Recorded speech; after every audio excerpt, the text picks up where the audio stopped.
Hello everyone and welcome back to Let's Play Kyuuyaku Megami Tensei 10 episodes, woo! Anyways, last time we left off we defeated Loki, the guardian boss of the Valhalla Corridor, the third area of the game. And we're now in the fourth area, the Mazurka Corridor. And as I'm pretty sure I made clear last time, I fucking hate this area. Be prepared for a long-winded and frankly probably pretty boring episode. In my opinion, this is by far the worst area in the game. I know many would contend that the fifth area is worse. I cannot agree with that sentiment. I think that this area is way too long for its own good. Frankly, every time I get to this part of the game, I just kinda sigh and dread going through it. Just in terms of, raw, space, I am pretty sure it's actually the largest area in the game. Looking through the maps and whatnot. And there's just a lot here. This is the part of the game that I think really takes to heart the labyrinthian level design. Because there's actually... That is one thing I will say. It does get better with replays, because once you know what areas you can just completely avoid and walk past, it's not as bad, it doesn't take as long. This is easily, the most tolerable experience I've had with the Mazurka Corridor, this third playthrough. But yeah, definitely on that first playthrough it was just terrible, and even the second one I was like, oh god, I don't want to play through this another time. Anyways, we traded in an amethyst at Reg Shop for a thunderbolt, and as you can see that did damage to the party. But it was important for us to trade in at least 2 items at Reg Shop, or trade in 2 amethysts for 2 items, rather, so we could get this members card, which actually has no use in Kyuuyaku Megami Tensei I. Note that I said 1. It's a 2-game compilation, folks. But yeah, we're not gonna worry about that for the rest of this playthrough, but maybe someday, a long time from now, someone will find that membership card useful. But not us. Anyways, so we're back to playing Jackpot because I want to get some good equipment in that town at the start of the dungeon before really diving in. And I was actually having pretty bad luck at the slots. I know I made it sound last time like, hey, the slots are make this game like a joke or whatever, money-wise and all that. Yeah, I don't know, I just had really bad luck this time around, and it took me way longer to grind for the cash I needed this time around. We're also almost at the point in the game, I feel, where it actually will just become faster and just more efficient overall to just start grinding enemies for your money needs.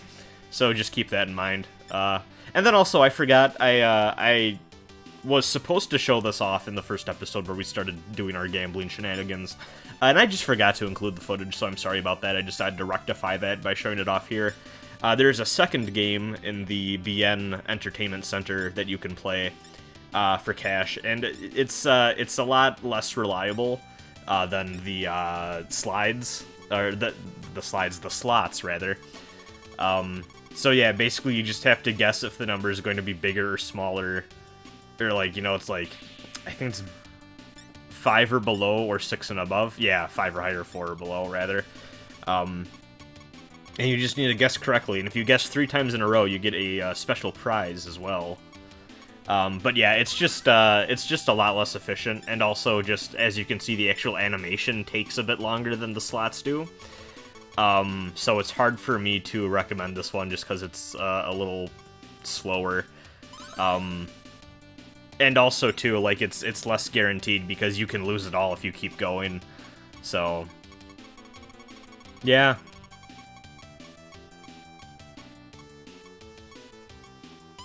Yeah, there we go.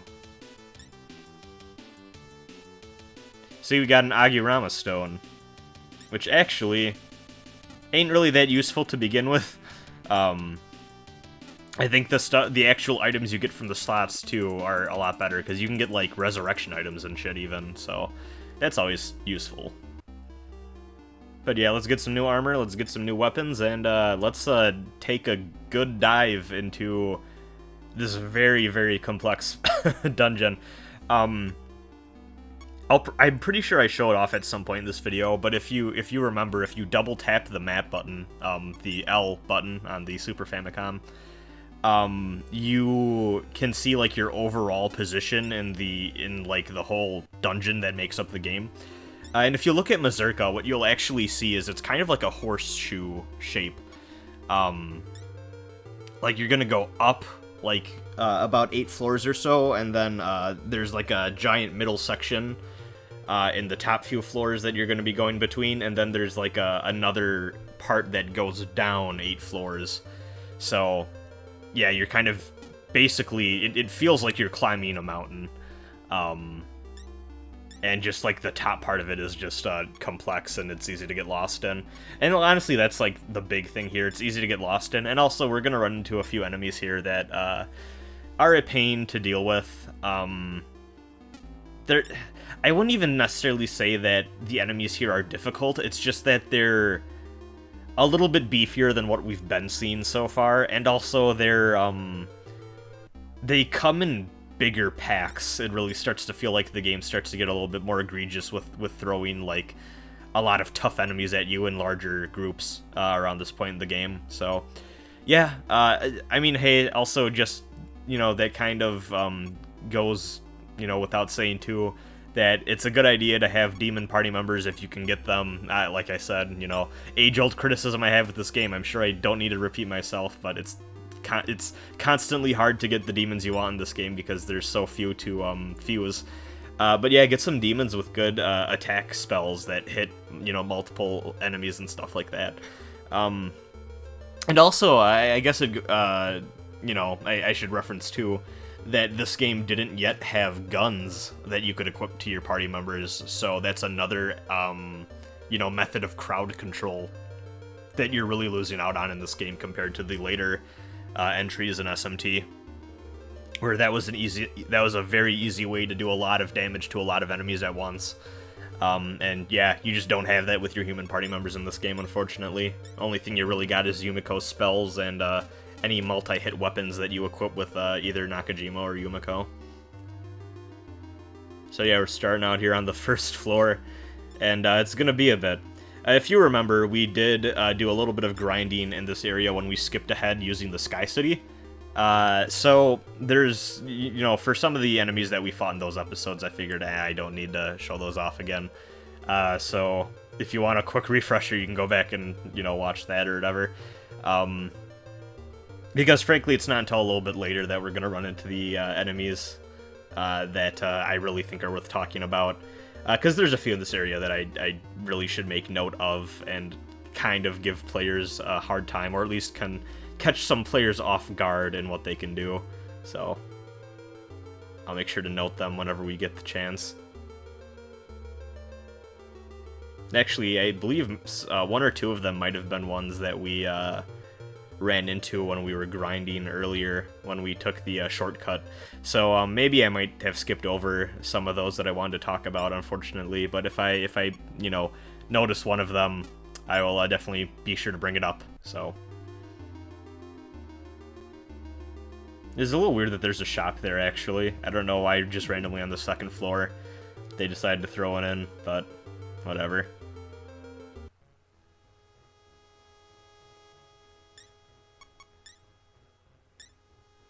Really wanted to recruit this this goat man, and he just kind of took our money and left. So that was disappointing. Actually, didn't run into many Formarians. I don't know what order that went in, but yeah, I like didn't really run into any more. So I was like, oh well, oops. Or at least I didn't run into enough when I had money to negotiate with or whatever, so whatever. I kind of gave up on recruiting one of them, but whatever, it's fine. So these succubi, massive pain in the ass. They deal all sorts of status effects that can stack on top of one another and just hit a lot of your party members. And also they have some pretty good magic attacks in terms of just dealing raw damage too. And they always seem to come in groups of 4 or larger. Luckily, they do give a pretty good amount of experience points and money. I think maybe part of that is just because they're always in bigger groups, so naturally they do. But yeah, watch out for succubi. And don't be afraid to run, too. You're going to see me especially starting with this dungeon on, there's going to be times where I start to really use that escape command if I'm not feeling a battle. And there's no shame in that, you know, you're playing smart, and, you know, there's nothing wrong with being like, yeah, fuck this just isn't worth the resources, and trying to go for escape. Especially if you have a higher speed stat than I do. I have relatively, I think I've been ignoring, if I had to critique my character builds, I think I've been ignoring speed for both Nakajima and Yumiko a little too much for my liking. So yeah, if you have a better speed stat than I do so far, I would highly recommend using that escape command to your advantage. So if you remember, I made note in the last dungeon of another skeleton man that had something to say about something weighing 3 seed fangs. So I did not realize until this playthrough that was actually a hint. These two NPCs together create a hint as to something that you need to do in this dungeon. That otherwise is pretty easy to find out on your own, honestly. But yeah, that's why, like I say, that's why I like doing these playthroughs, because I get to learn little fun things like that I haven't noticed before, because, you know, as part of being thorough and, you know, going through these games and replaying them, I always get to key in on little details like that. Makes it all the more fun for me. Another werecat. There's one enemy in particular that I hope I don't skip over in my editing. I'd be kind of confused if I did, but I'm sure we'll run into one sooner rather than later. If we skip over it, oh well. But yeah, you're gonna notice some pauses in this footage too, because these, like I said, these areas are a bit bigger, a bit more complex. So I had a ridiculous assortment of maps printed out that I was referencing this whole recording session. So yeah, forgive me if there's a few longer pauses. There were a few pauses that were a little too long for my liking, and I did trim down in the editing. So you may notice some cuts while I'm standing still, but yeah, what are you gonna do? And you're gonna want to grab that silk thread. We'll have a use for that later. Once again, this game is a compilation of 2 games, and I'm bringing this up for no particular reason.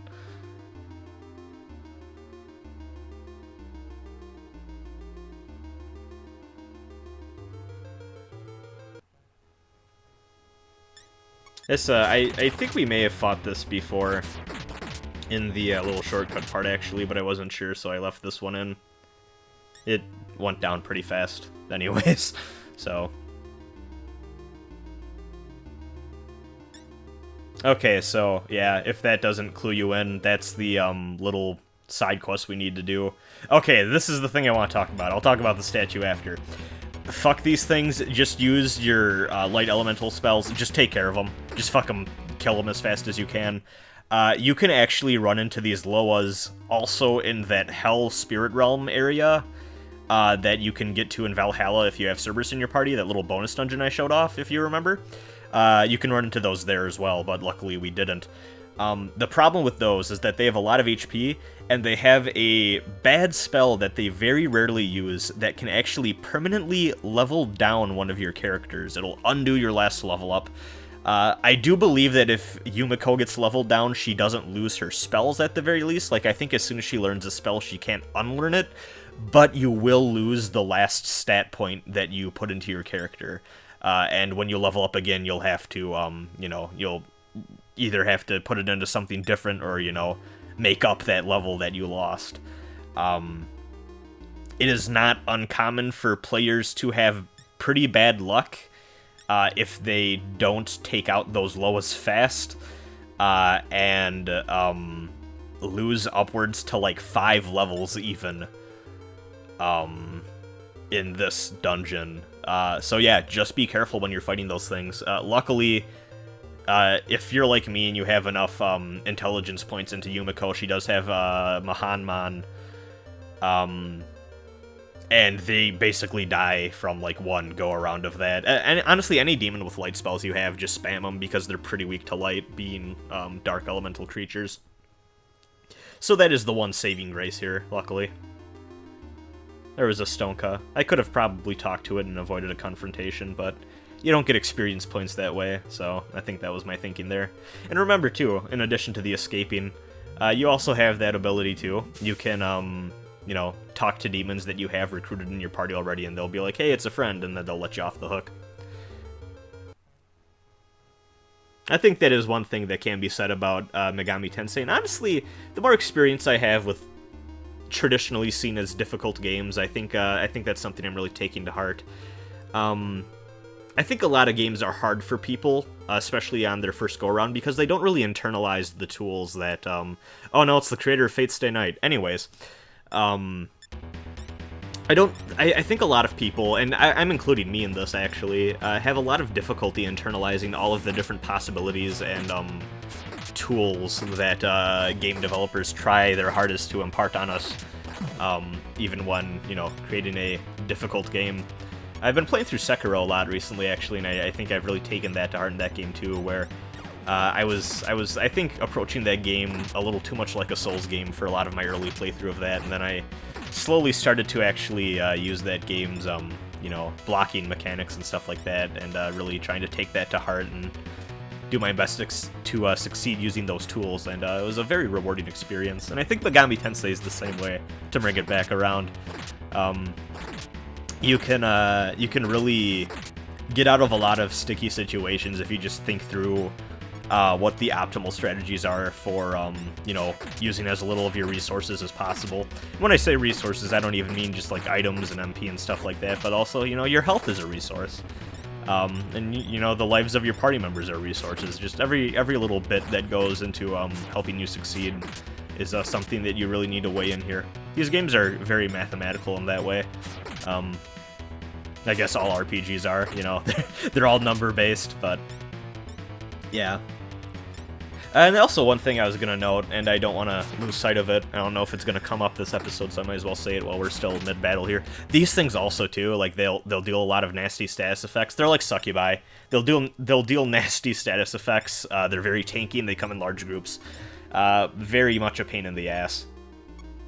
But yeah, as I was saying, so this area is unique in that the elevator just works right away. You don't need to beat the boss in at least this part of the dungeon to use this first elevator. So you can technically, like, skip ahead to about halfway through the dungeon if you just use that elevator.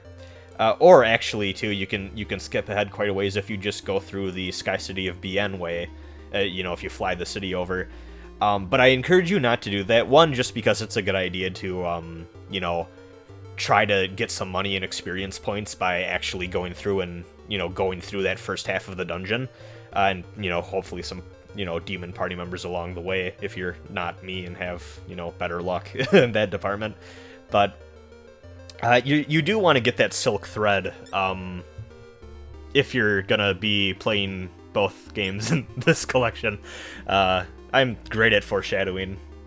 I'm just a master at it. You know, subtlety of a semi-truck. But yeah, as you can see, these big group encounters, you know, the one thing I will give them, you know, praise for is even though that they are very long to get through and deal a lot of damage, they are very good for leveling up. So that's something. You got a Soma. That's pretty good.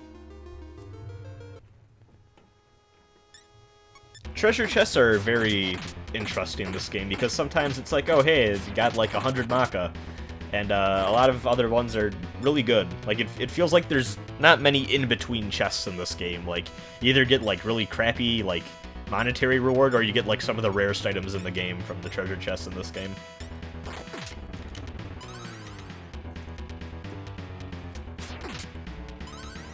Another thing I think I will say is I do wish that the shops did a better job of including a lot of those rarer items as you progress through the dungeon.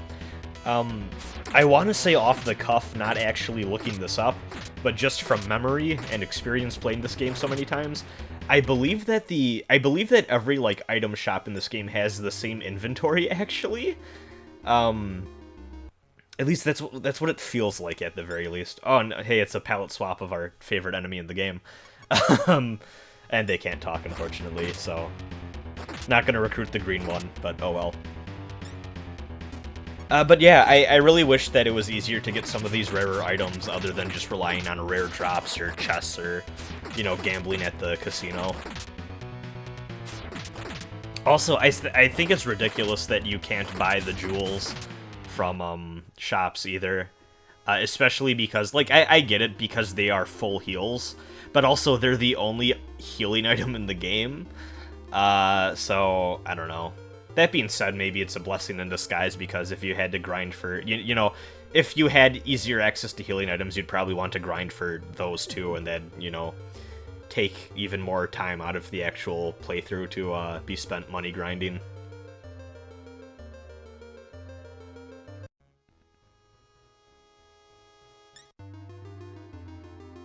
I have this massive movie theater cup that I'm drinking out of. I'm probably going to be editing out any drinking sounds, so you probably won't be hearing it, but, like, goddamn, I feel like a monster when I drink out of this thing.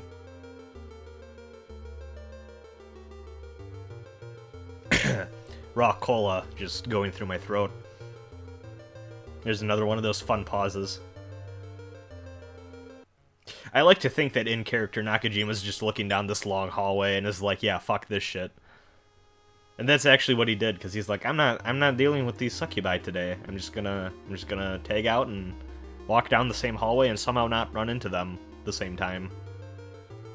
The level of abstraction that sometimes goes on in these RPGs can be funny in that regard too.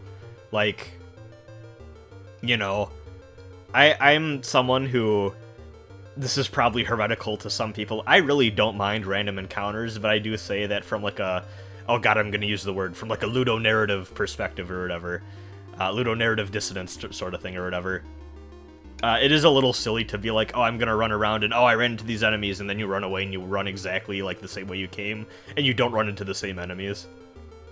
Like, in a spatial reasoning sense, that just is absolutely preposterous, but oh well. It's all abstraction. It's all theater of the mind, these games.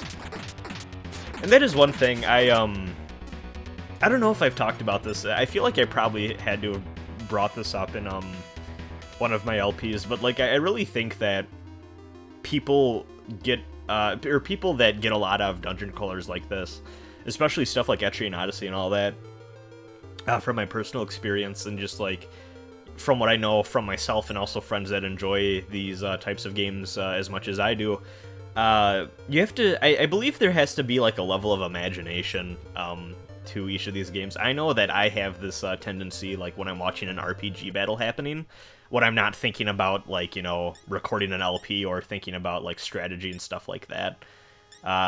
Fuck off, snake man thing. I don't even know what to describe this creature as. It's got the wings, it's got the... Are those breasts? I'm pretty sure those are breasts. Anyways. Whatever, this is Ball. It's another demon. We actually do some pretty good damage, but nothing that you really have to be all that worried about. Just keep attacking. Goodbye, Ball. Usually you're like a cool mini-boss or like boss in the other games, but not this time. You're just a random encounter. You're nothing. But yeah, as I was saying, I feel like there is like a level of imagination, or, you know, as I was saying, theater of the mind that goes into enjoying these types of games. Like, when I'm not worried about like my RPG battle strategy, I tend to find myself imagining, like, okay, what does this battle look like? You know, all these people using these spells and, like, you know, getting in all these blows and all these different attacks and stuff like that. I find myself kind of, like, making a battle scene up in my head for, it's, maybe not for, like, random encounters and stuff, because that'd be kind of ridiculous to think for all of them, but especially for, like, boss battles and stuff, I always find myself, like, trying to imagine what they actually look like as they unfold. In a very similar sense, I have the same thing with, you know, ASCII-based roguelikes and stuff like that, too. You really start to, wonder what your character looks like, you know, what the dungeons look like and all that in those types of games.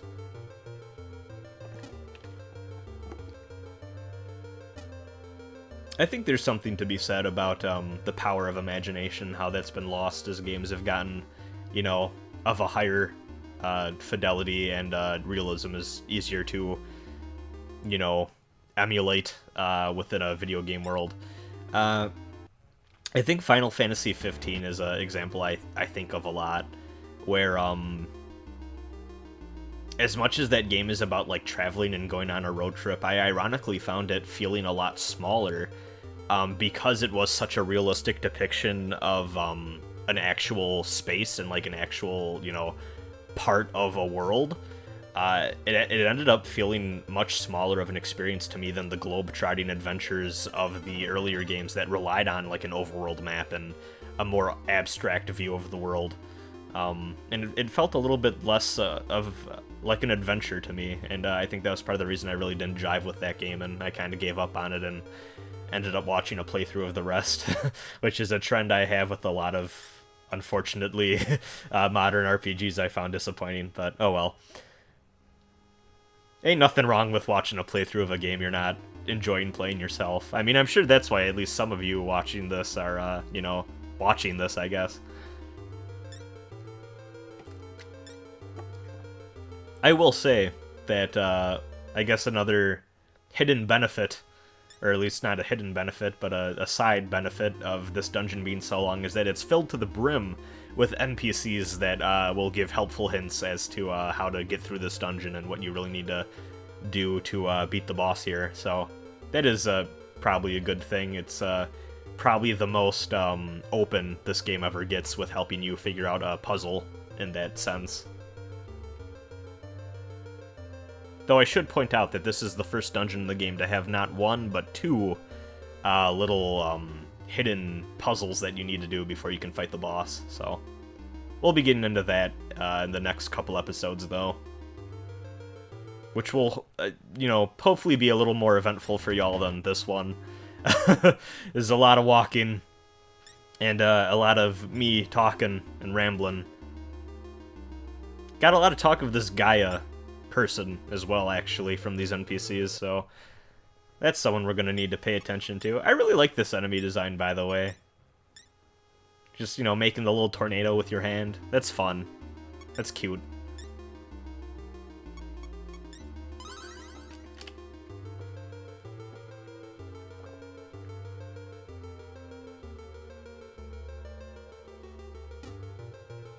As you can see, we have no shortage of cash by this point, too, so that's a good thing.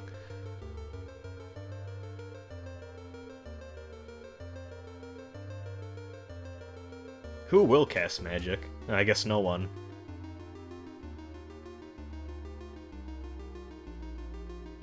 So as you can see, that area over there is filled in, even though we clearly haven't walked over there. That's because that's the area of the game that we get to through the BN shortcut.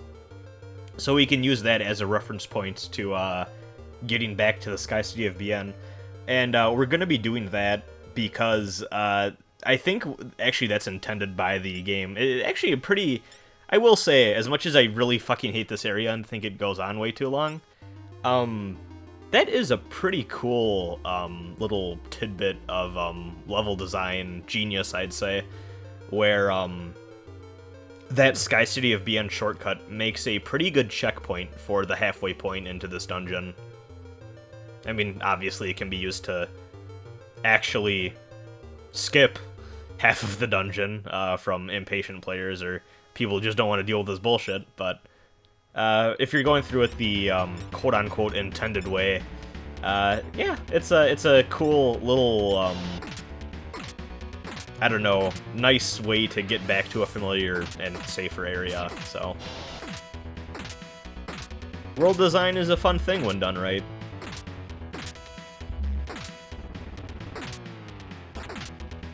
These manticores can be a pain too. I actually think that of all the different enemy types, these are maybe the least offensive, just because they don't have anything that's egregiously annoying other than just some powerful attacks. But like, as far as I can remember, they don't really do like status effect stuff to you. And they come in like these like decent sized groups, but nothing too overbearing ever, so. they're not that bad in comparison to the other enemies in this area.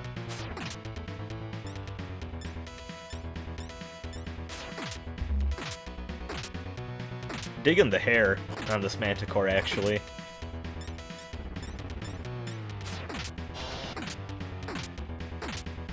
Looks like a punk rocker type Manticore. What the fuck was that? Manticore. Probably listens to Sum 41 in its free time. It's even of the Wilder clan. And, I mean, if there's any demon clan that's going to be partying to Sum 41, I'm pretty sure it would be one that is called Wilder. Makes me want a Wildest, to be honest with you. These I feel like we've run into before, but these are the Abawaku, which, shoutouts to Gundam, but I need to stop referencing Gundam in this Let's Play because nobody cares other than me. But yeah, these things are just goop monsters, and they're annoying, but they are even less dangerous than the Manticores, actually, so, you know, just do what you can. The only reason I'm really, I think, struggling here, or I wasn't really struggling, but our characters are getting pretty low on HP and MP, and a lot of my demons have fallen, so just gonna get this friendly Viking spearman to call over the city.